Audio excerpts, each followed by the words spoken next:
تو میرا رنگ ہشتم از قلم صدف عدنان پارٹ نمبر 2۔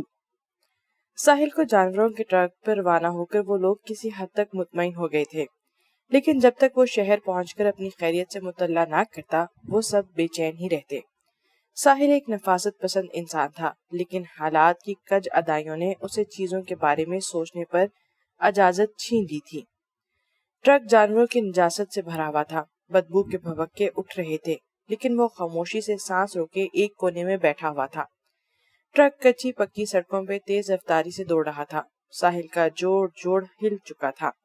اس کے اندازے کے مطابق صبح پھوٹتے ہی اسے شہر پہنچ جانا تھا کہ اچانک ٹرک کی رفتار سست پڑنے لگی تو وہ ایک جھٹکے سے رک گیا۔ قریب سے کچھ لوگوں کی آواز سنائی دی، جسے سن کر ساحل کا تو جیسے خون ہی خشک ہو گیا۔ کیا لے کے جا رہے ہو ٹرک میں؟ دکھاؤ مجھے، ایک کرخت آواز سناٹے میں گونجی۔ او بادشاہو، ملک جی کے ڈور ڈنگر ہیں، شہر والے فارم پہ لے جا رہا ہوں، ڈرائیور نے عاجزی سے کہا۔ یہ ٹرک تو صبح جانا تھا، اتنی دیر کیسے ہو گئی؟ وہ اسے دیر ہونے کی باز پرس کر رہا تھا۔ وہ جی، گھر والی کی طبیعت ٹھیک نہیں تھی، اس لیے دیر ہو گئی۔ پورے وقت سے ہے نا؟ اس نے کمال ہوشیاری سے بات بنائی۔ اچھا چل اب زیادہ بک بک نہ کر، ترپال ہٹا کے دکھا، نہایت بےزاری سے حکم دیا گیا۔ اچھا جی ہٹاتا ہوں، تسی تے آپ ہی دیکھ لو، وہ ٹرک سے اترتے ہوئے بولا۔ ساحل کا دل تو اچھل کے حلق میں ہی آ گیا۔ آنے والے وقت کی دہشت اسے جکڑنے لگی۔ اس کے بدن میں اٹھن سی ہونے لگی اور جسم کے ہر مسام سے پسینہ پھوٹنے لگا۔ اتنی بھاگ اور چھپ کے بھی اس کھیل کا اختتام ہونے والا تھا۔ کچھ ہی لمحوں کی دیر تھی اور وہ ان کے ہاتھ لگنے والا تھا۔ ساحل کا دل تو اچھل کے حلق میں آ گیا۔ ساحل سانس روک کے ہر آہٹ کو سن رہا تھا۔ وقت کا شکنجہ اسے جکڑنے کو ہی تھا۔ وہ شخص ٹرک کے بالکل قریب پہنچ چکا تھا۔ چل چھوڑ دے ہون، تو جا اپنے رستے، وہ شخص ڈرائیور کی پیٹھ تھپکاتے ہوئے بولا۔ ساحل کا جانے کب سے رکا ہوا سانس اس جملے سے بحال ہوا اور قدرت شاید اس پر ابھی مہربان تھی۔ ٹرک آہستہ آہستہ اپنی رفتار پکڑنے لگا اور منزل کی طرف بڑھنے لگا۔ ساحل اور ماہم کے نہ ہونے سے گھر میں ایک مستقل اداسی چھائی ہوئی تھی۔ سجیل بھی اپنے کمرے تک محدود رہا کرتا تھا۔ سبھی ایک دوسرے سے اپنے آنسوؤں کو چھپانے کی کوشش کرتے۔ زندگی اتنے عجیب ڈھنگ سے گزر رہی تھی جو کبھی ان کے وہم و گمان میں بھی نہ تھا۔ اچھے وقت کی آس میں وہ سب اپنی جگہ ہمت سے جمے ہوئے تھے۔ صبح پھوٹتے ہی ماہم بغیر کسی کے کہے اپنے مقرر کردہ کاموں میں کرنے میں جٹ جاتی۔ اتنی سخت مشقت کے بعد اس کا جسم دکھنے لگتا، لیکن آرام اس کی پہنچ سے کوسوں دور تھا۔ گھر میں ماں کے ہزار بار کہنے سے کسی ایک کام کو ہاتھ لگا بھی دیتی تو سارے دن تھکن کا وویلا مچائے رکھتی۔ انظر صاحب تو باقاعدہ رقیہ بیگم کی کلاس ہی لے لیتے۔ میری بیٹی سے کام نہ کروایا کرو، وہ اس کی شکایت پہ کہتے۔ ہاں نوکر دیں گے نا بیٹی کو جہیز میں، وہ بھی تنک کر بولا کرتی۔ ارے بیگم، میں نہیں بیاہنے والا بیٹی کو، گھر داماد رکھ لیں گے، وہ مذاق میں کہتے، اور وقت نے ان سے ان کا ہر خواب ہی چھین لیا۔ نازو پلی بیٹی حویلی میں بگار کاٹ رہی تھی۔ وہ نہ اس کے آنسو پھوٹ سکتے تھے اور نہ اس کو اس دوزخ سے نجات دلا سکتے تھے۔ ہائے یادیں! چولہا پھونکتے آنکھوں کو لگنے والے دھوئیں نے اس کے آنسوؤں کا بھرم رکھ لیا، ورنہ بات بے بات آنسو بہانا حویلی کی مالکنوں کو قطعی پسند نہ تھا۔ باورچی خانے میں برتن دھوتے ہوئے وہ مختلف قسم کے سوچوں میں گھری ہوئی تھی۔ بی بی جی، ساتھ کام کرتی نوکرانی نے ماہم کو آواز دی۔ ہاں بولو، اس نے ہاتھ روکے بغیر جواب دیا۔ وہ جی، آپ کو چھوٹے ملک سے ڈر تو نہیں لگتا؟ اس نے جھجکتے ہوئے پوچھا۔ ڈر؟ کیوں؟ نہیں، پہلے لگتا تھا، اب نہیں لگتا، وہ اس کے سوال پہ چونکتے ہوئے بولی۔ سبھی ان سے گھبراتے ہیں جی، ان کے مزاج کے خلاف کوئی بات ہو جائے تو ان کو اچانک دورہ پڑ جاتا ہے، وہ آزادانہ انداز میں بولی۔ دورہ؟ اس نے حیرانگی سے پوچھا۔ ہاں بی بی جی، ان کو پاگل پن کے دورے پڑتے ہیں، وہ آہستگی سے بولی۔ ماہم کام چھوڑ کے اس کے اور قریب ہو گئی۔ دیکھنے میں تو وہ پاگل نہیں لگتے، اس نے نوکرانی کو کریدا۔ گھر کی دیواروں کے بعد نوکر سارے رازوں کے امین ہوتے ہیں۔ وہ ماہم کے مزید نزدیک ہو گئی۔ قریبی تھا کہ الجھی ہوئی ڈور کا کوئی سرا اس کے ہاتھ آ جاتا کہ ایک سور پھونکتی ہوئی آواز دونوں ہی اچھل پڑی۔ کس کے اجازت سے تم دونوں راز و نیاز کی باتیں کر رہی ہو؟ چودرین ان کے سر پہ کھڑی چلا رہی تھی۔ ماہم کی لمبی چوٹی اس کے ہاتھوں میں تھی۔ اوہ، تو اپنی حیثیت بھول گئی ہے، جو کن سوئیاں لا رہی ہے؟ ماہم کو وہ بالوں سے گھسیٹ کر باورچی خانے سے نکالنے لگی۔ کھلے صحن میں اسے پٹکنے کے بعد وہ نوکرانی کی خبر لینے لگی۔ کمروں سے ساری عورتیں نکل کر باہر آنے لگی، مفت کا تماشا لگنے والا جو تھا۔ ماہم کی نظریں اس بھیڑ میں شہریار کو ڈھونڈنے لگی۔ تو بھول کیسے گئی اپنی اوقات؟ خون بہا میں لائی گئی ہے تو زندان میں ڈال دیتے تمہیں، ہم پھر تیری روٹی کا خیال رکھتے ہیں۔ وہ زبان کے نشتر کے ساتھ موٹی لکڑی بھی اس پر برسا رہی تھی۔ اور تو کیا راز اگل رہی تھی؟ تیری ماں نے میتیں کی تھی کہ تجھے زنان خانے میں نوکری دی جائے، اب نوکرانی کی شامت آئی ہوئی تھی۔ معاف کرتے بڑی بیوی، وہ ہر چوٹ پر بلبلاتی۔ معافی تو اچھی طرح ملے گی تجھے، کل سے تیری ڈیوٹی مردان خانے میں ہوگی، اب وہاں جو بھی ہو تیرے ساتھ۔ وہ لکڑی پھینک کے پاس پڑی چارپائی پر بیٹھ گئی اور ہانپنے لگی۔ چودھران کے بیٹھ جانے کا مطلب بھی محفل برخاست ہونے کا اشارہ تھا۔ وہ دونوں اپنی چوٹیاں سہلاتے وہاں سے اٹھ گئی۔ سالوں غلامی کی ہے ان کی اور یہ صلہ ہے۔ وہ آنسو صاف کرتے ہوئے بولی، بی بی جی اب ادھر نہیں آ پاؤں گی میں، کل سے ان بھیڑیے نما مردوں کے بیچ پھینک دی جاؤں گی میں۔ کوئی اور راستہ نہیں؟ ماہم نے پوچھا۔ ان کی کہی یوں ہی بات پتھر پہ لکیر ہوتی ہے بی بی جی، وقت کے فرعون ہیں یہ لوگ۔ وہ نفرت سے بولی، پر آپ فکر نہ کرو، آج کی رات میں پیچھے باڑے میں آ جاؤں گی، آپ کمرے کی کھڑکی کھول دینا، آج ہر رات سے پردہ اٹھا دوں گی۔ وہ عزم سے بولی۔ اب وہ دونوں خاموشی سے باقی ماندہ کام سمیٹنے لگی تھی۔ دونوں کو ہی رات کا انتظار تھا، ایک نے ہر رات سے پردہ اٹھانا تھا اور ایک کے ہاتھ میں الجھی دوڑ کا کوئی سرا ہاتھ لگنا تھا۔ ماہم نے جلدی جلدی کام سمیٹتے ہیجان سے اس پہ ایک عجیب سی کیفیت آ رہی تھی۔ سارے کام سمیٹ کر جب وہ سونے کے لیے لیٹی تو اس کے جسم کے ہر جوڑ نے احتجاج کیا، زمین کی کھدراہٹ بھی اب اس کو محسوس نہ ہوتی تھی۔ تھکن سے اس کی آنکھیں ایک دوسرے سے جڑنے کو تیار ہی تھی کہ کھڑکی پر دستک ہوئی۔ اس کی نیم خوابیدہ دماغ نے اس آواز کو پہچانا چاہا اور یکدم اس نے آنکھیں کھول دی۔ کھڑکی پر وہی نوکرانی نور کھڑی تھی۔ تسی تو سو گئے بی بی جی، میں کب سے دستک دے رہی تھی، وہ ناراض سی آواز میں بولی۔ ہاں معاف کرنا، لیٹتے ہی آنکھ لگ گئی، وہ معذرت کرتے ہوئے بولی۔ آپ کو بھی کہاں عادت ہوگی اتنی سخت محنت کی، وہ افسوس سے بولی۔ نصیب میں سختی ہو تو کون بچا سکتا ہے، ماہم ٹھنڈی آہ بھر کے بولی۔ بی بی جی میں جو کچھ بتانے جا رہی ہوں وہ آپ غور سے سننا، اگر کسی کو ذرا بھنک بھی پڑ گئی کہ میں نے یہ راز کھولا ہے تو اس حویلی میں بھونچال آ جانا ہے۔ ہاں تم بتاؤ، میں سن رہی ہوں۔ ماہم کے پیٹ میں تجسس کی زیادتی سے مروڑ سی ہونے لگی۔ ماہم کا دل کیا کہ باہر اس کے ساتھ بیٹھے ساری بات سنے، لیکن اپنی پناہ گاہ چھوڑنے کا پچھلی دفعہ کا تلخ تجربہ اسے ایسا کرنے سے باز رکھے ہوئے تھا۔ بی بی جی آپ ہی اصل مالکن ہو اس حویلی کی، وہ آہستگی سے بولی۔ کیا کہہ رہی ہو؟ ماہم حیرت سے ہلکلانے لگی۔ سچ کہہ رہی ہوں جی، وہ بولی۔ یہ سب دولت جائیداد کے اصل وارث ملک شہریار ہیں۔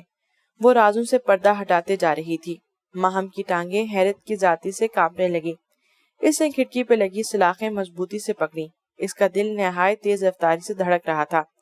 پر شہریار کا تو دماغی توازن، ماہم کی بات نور نے کاٹ دی۔ شش، یہی تو بتا رہی ہوں، غور سے سن لیں۔ وہ اس کے تجسس کو آسمان تک لے گئی۔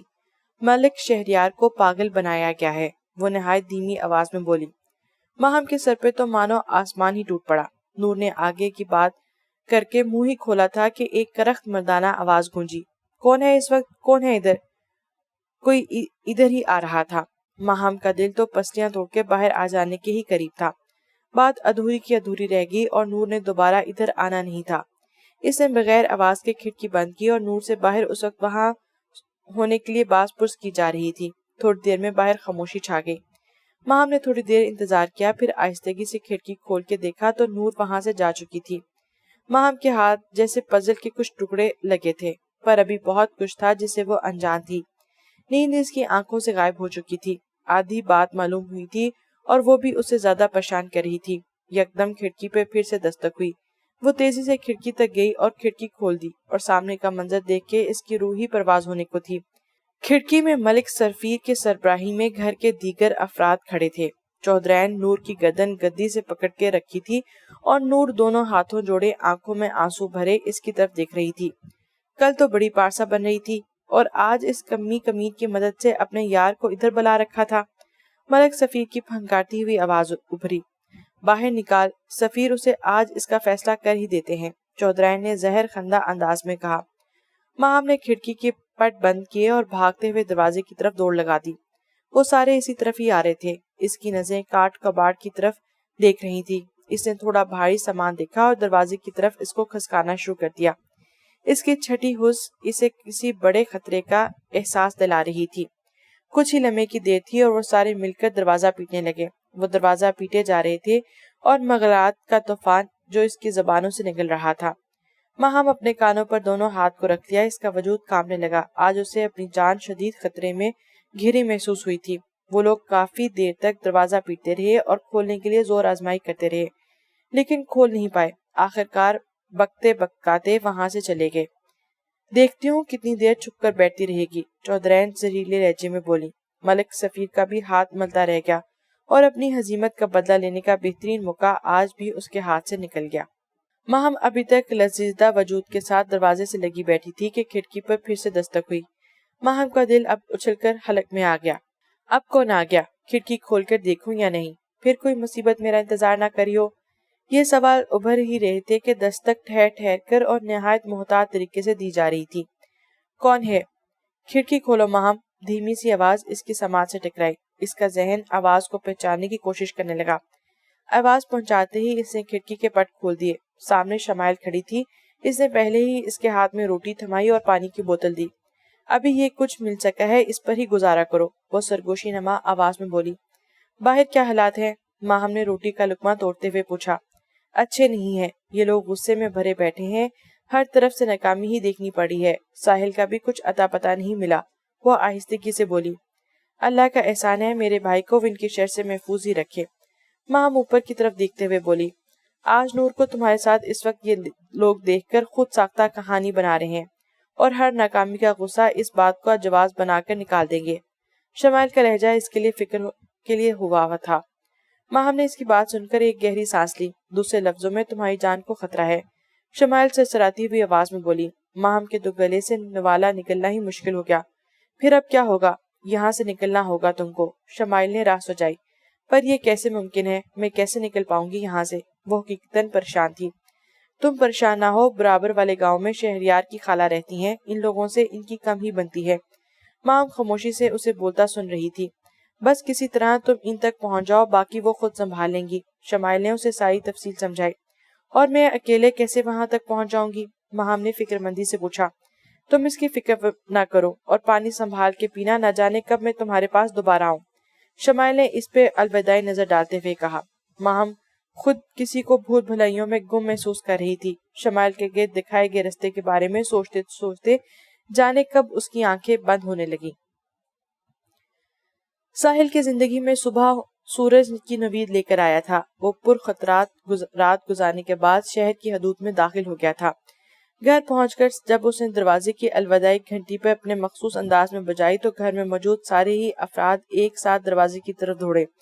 دروازہ کھلنے پر سب اس سے لپٹ گئے۔ عجیب ہی منظر تھا، ہر آنکھ اکشبار تھی۔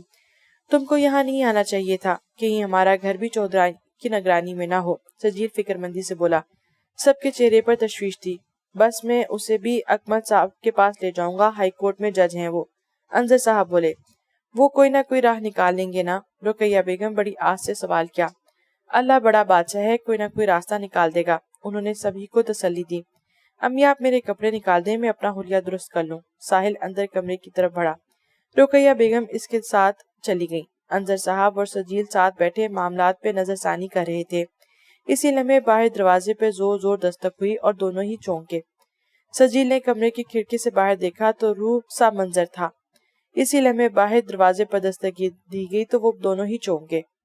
اس نے پلٹ کر انظر صاحب کو دیکھا، اس کی نظروں میں بدحواسی نمایاں تھی۔ بابا باہر پولیس ہے، اس نے ہکلاتے ہوئے کہا۔ ان کے گھر گاؤں سے میلوں دور پر ہونے کے باوجود چودھریوں کی مکمل نگرانی میں تھا، صرف وہی لوگ اس سے بے خبر تھے۔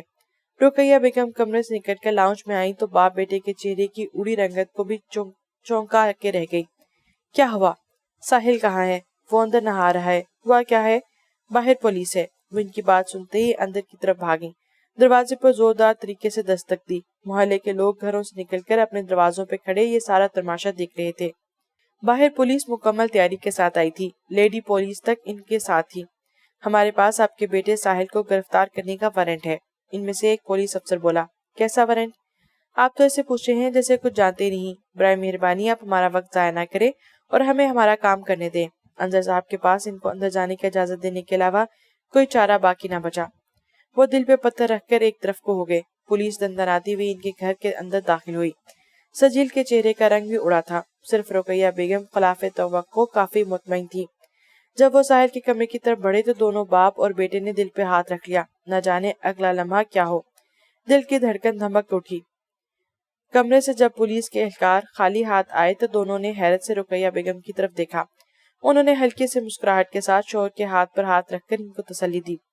دونوں نے سکون کا سانس لیا، لیکن اب دوسرا سوال بھوت بھر کر ان کو دوڑا رہا تھا کہ ساحل آخر گیا تو گیا کہاں؟ ماہم کی آنکھ کھڑکی سے آتی دھوپ سے کھلی جو سیدھی اس کی طرف پڑ رہی تھی۔ ماری گئی، آج پھر سے اٹھنے میں دیر ہو گئی۔ وہ روشنی دیکھ کر بوکھلا گئی۔ پھر دروازے پہ لگے بھاری سامان پر نظر پڑتے ہی اسے رات کے واقعات ایک ایک کر کے یاد آنے لگے اور وہ واپس گرنے کے انداز میں وہیں بیٹھ گئی۔ اعصاب پر سکون ہوتے ہی بھوک کے احساس نے اس کو تنگ کرنا شروع کر دیا۔ اس کو رات کی روٹی یاد آئی۔ شمائل کے کہنے پر اس نے آدھی روٹی کے بعد ہی کھانے سے ہاتھ کھینچ لیا تھا، مگر رات کی باسی روٹی اپنی نرمی کھو چکی تھی۔ وہ روٹی ہاتھ میں لیے تھوڑی دیر تک اسے دیکھتی رہی، پھر اس نے پاپڑ نما روٹی کا ایک ٹکڑا منہ میں رکھا اور پانی کے گھونٹ سے اسے نکلنے لگی۔ حلق سے نوالا گزرتے ہی اس کی آنکھیں نم ہو گئی۔ صبح کا شاہانہ ناشتہ رقیہ بیگم اس کی منتیں کر کے اسے کھلایا کرتی تھی اور وہ ایک دو لقمے لے کر ہی اسکول کی طرف نکل جایا کرتی۔ وقت آہستہ آہستہ سے رکھ رہا تھا۔ صبح سے دن اور نہ جانے کب شام رات کے آنچل میں منہ چھپا کر بیٹھ گئی۔ بہت احتیاط سے کام لیتے ہوئے وہ سارا پانی ختم کر بیٹھی تھی۔ اب کھانے اور پینے کے نام پر اس کے پاس کچھ نہ تھا۔ بھوک اور پیاس کے ساتھ آنے والے وقت بھی کئی سوال اور اندیشے اٹھائے اب اسے وحشت زدہ کر رہے تھے۔ شمائل اسے کہیں بھول تو نہیں گئی؟ کل اسے کسی نے یہاں آتے دیکھ تو نہیں لیا؟ وہ اگر نہ آئی تو کیا ہوگا؟ وہ اپنے اندر اٹھتے سوالوں کی ہولناکیوں سے ہر آہٹ پر چونک جاتی، آخر اپنی بے بسی پر آنسو بہاتی۔ نیند میں اسے ہلکی ہلکی سی دستک کی آواز سنائی دی۔ اسے چونک کر آنکھیں کھولی۔ شمائل اسے دھیمی آواز میں پکار رہی تھی۔ ماہر نے جلدی سے کھڑکی کھول دی۔ اس نے روٹی اور سالن کا رول اس کی طرف بڑھایا، پانی کی بوتل بھی دی جو اس نے دی تھی، وہ کل کے مقابلے میں قدرے بڑی تھی۔ ماہم نے بے تابی سے روٹی اس سے لی اور جلدی جلدی کھانے لگی۔ شمائل کو اس کے انداز پہ افسوس ہوا۔ وہ اس کے رکھ رکھاؤ اور جینے کے ڈھنگ سے واقف تھی، لیکن برا وقت انسان سے جینے کا سلیقہ بھی چھین لیتا ہے۔ ماہم کو اس کی نظروں کا احساس ہوا تو اس نے کھانے کی رفتار آہستہ کر دی اور آدھی روٹی کھا کے ہی ہاتھ روک لیا۔ معاف کر دو، میں کوشش کے باوجود اس طرف نہ آ سکی، وہ معذرت کرتے ہوئے بولی۔ ماہم نے مسکرا کر سر ہلا دیا۔ اب جو میں کہنے جا رہی ہوں وہ تم غور سے سننا۔ شمائل اس کی طرف جھکتے ہوئے دھیمی آواز میں بولی، ان لوگوں کے ارادے ٹھیک نہیں، تم دروازے کے پاس سے سامان ہٹانا شروع کر دو، رات گہری ہو جانے پہ میں تم کو یہاں سے نکال دوں گی۔ وہ سرسراتی ہوئی آواز میں بولی، میں جاؤں گی کیسے؟ تم کو اور نور دونوں کو ساتھ نکال رہی ہوں، وہ سارے رستوں سے واقف ہے، بس مجھ پہ یقین رکھنا اور حوصلہ بلند رکھنا۔ وہ اپنا جملہ مکمل کر کے وہاں سے تیزی سے چلی گئی۔ ماہم کے سامنے سوالوں کا انبار تھا اور آنے والے وقت کی چاپ اسے ابھی سے نظر آ رہی تھی۔ ساحل شاور کے نیچے کھڑا تو پانی کی طوفان بچھاڑ نے اسے تازہ دم کر دیا۔ اپنے گھر کا سکون اسے مطمئن کر رہا تھا، لیکن باہر سے غیر معمولی شور کی آوازیں اسے سنائی دیں۔ اس کی چھٹی حس بہت تیزی سے کام کی۔ وہ کمرے میں آیا، دروازہ کھول کے دیکھا تو سجیل اور اس کے بابا پریشان حال کھڑے تھے۔ اس کا ذہن موجود صورتحال کو جلد ہی بام گیا اور اس کے قدم لاؤنج میں اوپر جاتی سردیوں کی طرف اٹھ کے۔ سجیل اور انصر صاحب کی توجہ باہر کی طرف تھی۔ وہ ساحل کی طرف دھیان ہی نہ دے سکے۔ وہ بھی ان دونوں کو متوجہ کیے بغیر سیڑھیاں چڑھتا چلا گیا اور چھت پر جاتے ہی وہ آگے کا لائحہ عمل طے کرنے لگا۔ ان کا ایک پوش ایریا تھا جہاں پر ایک جیسے گھر بنے ہوئے تھے۔ ان کی چھتیں آپس میں متصل تھیں۔ اس نے اچانک اپنی چھت کی دیوار عبور کی اور برابر والے گھر کی چھت پر اتر گیا۔ وہ ایک ایک کر کے ساری چھتوں کو عبور کرتا اپنے اندازے کے مطابق گلی کے آخری گھر تک پہنچ گیا۔ اب کیا کروں، نیچے جاؤں یا نہیں؟ اگر اس کا اندازہ درست تھا تو یہ صدیقی صاحب کا گھر تھا جو سارے محلے میں خاصے کھران مشہور تھے۔ چھت پر کھڑے ہونے کے لیے خطرے سے خالی نہ تھا، اس لیے آہستہ آہستہ سیڑھیاں اترتا ہوا نیچے کی طرف جانے لگا۔ سب سے آخری سیڑھی پر قدم رکھتے ہی بیگم صدیقی کی نظر اس پہ پڑی۔ ارے ساحل، تم کب آئے؟ کبیر سے ملنے آئے ہو کیا؟ انہوں نے اپنے بیٹے کا نام دیا۔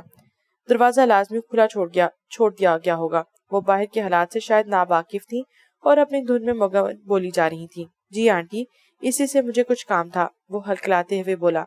اچھا اب آگے ہو تو بیٹھ جاؤ، یہ لڑکا تو ناشتہ کیے ہی بنا چلا گیا ہے، تم ہی میرے ساتھ ناشتہ کر لو۔ وہ بلا تکان بولنے کے لیے عادی تھی اور اس وقت ان کی عادت ساحل کے حق میں بہتر تھی۔ اس نے بھی ان کے ہاتھوں کے بنے پراٹھے اور چنے کا سالن کے ساتھ بھرپور انصاف کیا، سکون سے چائے پی اور وقت گزرنے کا انتظار کرتا رہا۔ کافی دیر گزرنے کے بعد اس نے اجازت طلب کی۔ آنٹی میں جاؤں اب؟ وہ کرسی سے اٹھتے ہوئے بولا۔ آتے جاتے رہا کرو بیٹا، میرے لیے کسی کے پاس وقت نہیں۔ وہ اس سے باتیں کر کے خود کو کافی ہلکا پھلکا محسوس کر رہی تھی۔ ساحل اٹھ کر دروازے کی طرف پہنچا۔ اس نے دروازہ کھولنے کے لیے ہاتھ بڑھایا ہی تھا کہ صدیقی صاحب اندر آ گئے۔ وہ اسے دیکھ کر بری طرح چونک پڑے۔ ساحل تم یہاں کیسے؟ باہر تو وہ اپنی بات مکمل نہیں کر پائے تھے کہ ساحل نے ان کی بات کاٹتے ہوئے کہا، جی انکل کبیر سے ملنے آیا تھا، اور یہ کہہ کر وہ تیزی سے باہر نکل گیا۔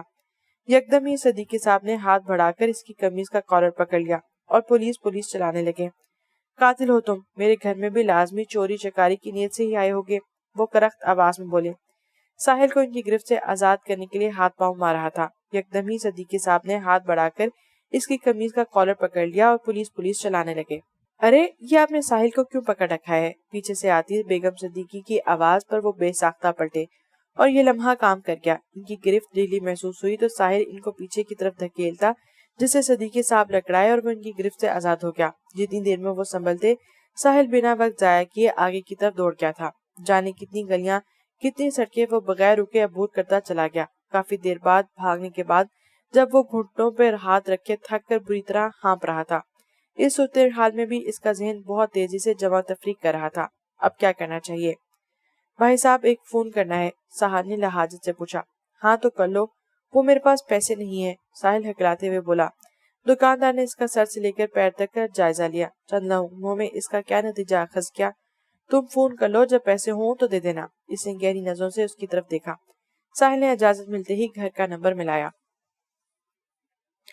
پولیس نے تلاشی کے نام پر پورے گھر کو الٹ پلٹ کر دیا تھا۔ لاؤنج میں وہ تینوں سر جھکائے اپنی اپنی سوچوں میں گم تھے۔ انصر صاحب نے لپک کر فون اٹھایا۔ ہیلو، ہاں ساحل، میرے بچے تم ٹھیک تو ہو نا؟ وہ بے قراری سے بولے۔ رقیہ بیگم اور سجیل دونوں نے یہ الفاظ چونک کر سنے تھے۔ جی ابو میں ٹھیک ہوں، ساحل با مشکل بولا۔ اتنی مسافت طے کر کے بھی وہ ان سے یہی کہہ پایا تھا۔ بیٹا تم پریشان نہ ہو، بس کسی بھی طرح تم وکیل صاحب کے آفس میں پہنچو، میں بھی وہیں آ رہا ہوں۔ انہوں نے اسے آفس کا پتہ سمجھایا اور فون رکھ دیا۔ میں بھی آپ کے ساتھ چلوں گی، رقیہ بیگم ان کو گاڑی کی چابی اٹھاتے ہوئے بولی۔ تم گھر کا احوال درست کرو اور میں اور سجیل تھوڑی دیر میں آتے ہیں، وہ گھر کی طرف اشارہ کرتے ہوئے بولے۔ انہوں نے بھی اس بات میں سر ہلایا اور وہ دونوں تیزی سے باہر کی طرف بڑھ گئے۔ ماہم کے لیے تمام حالات جاننے کے لیے ہر گزرتا لمحہ قیامت سے کم نہ تھا۔ خدا کر کے وقت گزرا اور شمائل نے اسے کھڑکی سے آواز دی اور دروازہ کھولنے کے لیے کہا۔ ماہم نے دروازہ پورا زور ڈال کر کھولا تاکہ بنا آواز کیے دروازہ کھل جائے۔ آ جاؤ میرے پیچھے۔ ماہم کا دل برق رفتاری سے دھڑک رہا تھا۔ خیالات اس کے جسمانی حرکات سے زیادہ دماغ میں ہلچل مچا رہے تھے۔ شمائل اسے باہر دروازے کے بجائے پچھلے دروازے کی طرف لے گئی۔ وہاں پہ ایک بیل گاڑی کھڑی تھی جس پر سوکھی گھاس کے بڑے بڑے بنڈل پڑے ہوئے تھے۔ ایک طرف نور بھی چادر کے بالکل باہر کھڑی تھی۔ تم دونوں اس گھاس میں خود کو اچھی طرح چھپا لو، گاڑی بان ہمارا پرانا وفادار ہے، اس نے ان دونوں کو مخاطب کرتے ہوئے کہا، اور وہ شہریار۔ ماہم بات ادھوری چھوڑ کر خاموش ہو گئی۔ پریشان نہ ہو، سب ٹھیک ہو جائے گا، ایک دفعہ تم شہریار کی خالہ کے پاس پہنچ جاؤ پھر سب بہتر ہو جائے گا، شمائل نے آس پاس جگنو تھماتے ہوئے کہا۔ پچھلے سفر میں وہ ایک آرام دہ گاڑی میں اپنے گھر والوں کے ساتھ آئی تھی اور اب زندگی اس کو بیل گاڑی کی تکلیف دہ سفر کی طرف لے جا رہی تھی۔ گھاس کے بندھے ہوئے بنڈلوں کو ایک طرف کرتے ہوئے وہ اپنے بیٹھنے کی جگہ بنانے لگی اور شمائل نے ان کے اوپر خشک گھاس اچھی طرح بکھیروں ان کو چھپا دیا۔ بس ہمت سے کام لینا، تم لوگوں کا اللہ حامی و ناصر۔ شمائل نے نم آنکھوں سے انہیں رخصت کیا۔ ان دونوں کو رخصت کرنے کے بعد شمائل کا ذہن نہایت تیزی سے کام کر رہا تھا۔ اسے ہر حال میں ماہم کی غیر موجودگی کو حویلی والوں سے مخفی رکھنا تھا۔ اس نے پہلے سے جمع کیے ہوئے سامان میں مٹی کا تیل نکالا اور کھڑکی سے اندر ماہم کی کوٹھی میں پھینک دیا۔ اب وہ احتیاط سے ادھر ادھر نظریں دوڑا رہی تھی۔ رات کے اس پہر یقیناً سب سو رہے تھے۔ اس نے دیا سلائی کا ڈبہ اٹھایا اور ایک ساتھ 3 تیلیاں جلائیں اور اندر کی جانب پھینک دیا۔ اندر بڑے کاٹ کباڑ میں تیل کے ساتھ آگ بہت تیزی سے بھڑک رہی تھی اور پورا کمرہ جلتے ہوئے شعلوں کی نظر ہو گیا۔ تھوڑی دیر میں حویلی کے تمام لوگ شہریار کی فلک شگاف چیخوں سے جاگ اٹھے۔ وہ کھڑکی کی سلاخوں کو پکڑے میری دلہن چلا رہا تھا۔ گاڑی اوپر رکھے بڑے سخت رستوں سے گزر رہی تھی۔ نور تو شاید اس قسم کی سفر کی عادی تھی، ماہم کے جسم کا جوڑ دکھ رہا تھا۔ گاڑی بان دھیمی چال سے گاڑی چلا رہا تھا۔ رات کے پرہور سناٹوں میں اس کی آواز گونجی، بیبیو